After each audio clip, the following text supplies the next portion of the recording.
జిల్లా బాన్స్వాడలో gelatine sticks కలకలం. బాన్స్వాడ పట్టణంలో పేలుడు పదార్థాల వాడకంతో ఉద్రిక్తత నెలకొంది. ఎలాంటి అనుమతులు లేకుండా తన ప్లాట్లో ఉన్న బండరాళ్లను పగలగొట్టేందుకు నర్సుగొండ అనే వ్యక్తి 40 జిలెటిన్ స్టిక్స్ మరియు పేలుడు పదార్థాన్ని ఉపయోగించాడు. ఈ సమాచారం తెలుసుకున్న మున్సిపల్ సిబ్బంది పోలీసులకు ఫిర్యాదు చేయగా పోలీసులు హుటాహుటిన ఘటనా స్థలానికి చేరుకున్నారు. జిలెటిన్ స్టిక్స్ ను స్వాధీనం చేసుకుని నిందితుడిపై పోలీసులు కేసు నమోదు చేసి విచారణ ప్రారంభించారు.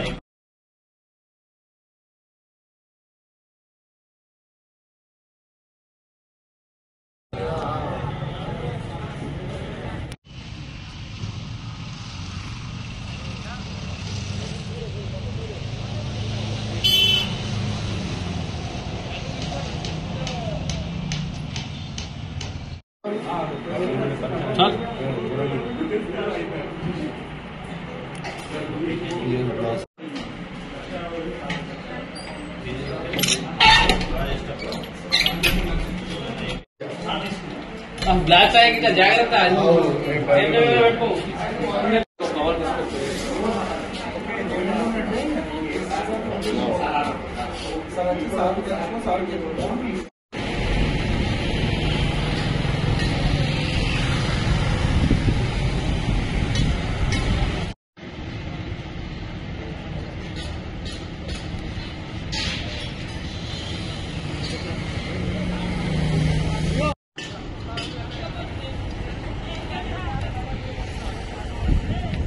నిన్నటి రోజున బాన్స్వాడ మున్సిపాలిటీ పరిధిలోని బండగల్లి ప్రాంతంలో నర్సగొండ అనే మాజీ కౌన్సిలర్ తన యొక్క ప్లాట్లో బండరాలను తొలగించటకి ఎక్స్ప్లోజివ్స్ జిలెటిన్ స్టిక్స్ వాడుతున్నట్లుగా సమాచారం మేరకు మున్సిపాలిటీ అధికారి శానిటరీ ఇన్స్పెక్టర్ సతీష్ వెళ్ళగా అక్కడ బండను తొలగించుటకు దాదాపు ఒక 40 జిలెటిన్ స్టిక్స్ మరియు వైర్లు పెట్టబడి ఉంది.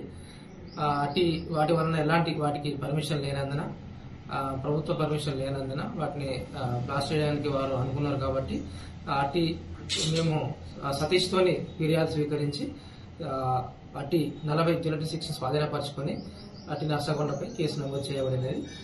మిగతాది కూడా దర్యాప్తు ప్రారంభించి అవి ఎక్కడికి వెళ్ళి తీసుకొచ్చారనేది కూడా మేము ఫర్దర్ ఇన్వెస్టిగేషన్ చేస్తాం. వాటి వలన చుట్టుపక్కల ఉండే ప్రజలు నివసించే ప్రాంతం కాబట్టి ఆ బ్లాస్టింగ్ జరిగే క్రమంలో పబ్లిక్ కూడా ప్రాణహానికి హాని కలగవచ్చు లేదా ప్రాపర్టీ కూడా డ్యామేజ్ అయ్యే అవకాశం ఉంది.